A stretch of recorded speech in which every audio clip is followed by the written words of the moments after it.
my estimate is that by 2027 or latest 2028, we'll be the third largest economy in the world. In the last 25 years, Indian economy grew 10 times.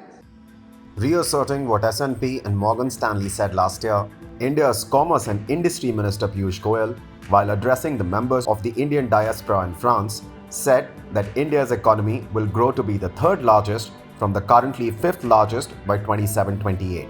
According to S&P and Morgan Stanley's forecast, however, India will become the third largest but with a delay of a couple of years. As per S&P's forecast, if India continues to grow at 6.3% plus, it will reach that status by 2030. And Morgan Stanley believes India's economy will double in size from the current levels by 2031 and become the third largest. We are today a $3.5 trillion economy. We are the fifth largest economy in the world. We used to be 10th barely a decade ago. We are now the fifth largest economy. My guess or my estimate is that by 2027 or latest 2028, we'll be the third largest economy in the world.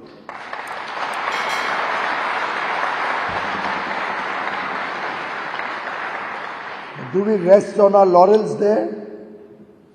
I don't think any of us in this room would be satisfied with that.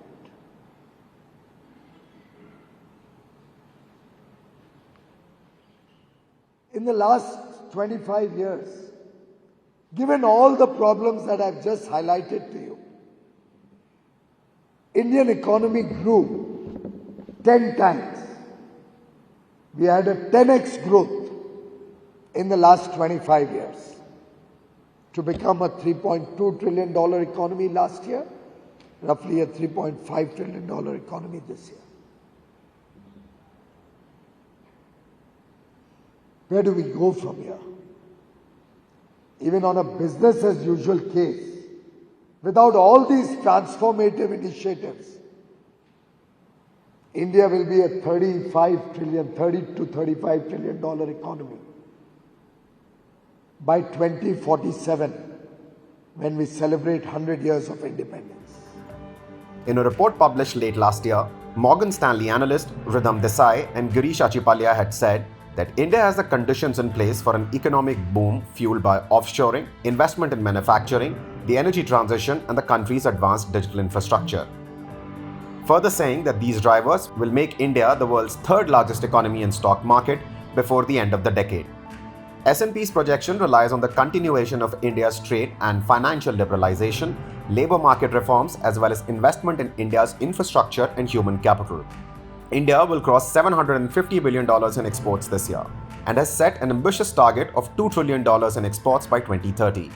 Along with that, India is leaving no stone unturned to ensure it continues to welcome foreign investment through ease of business and policy reforms.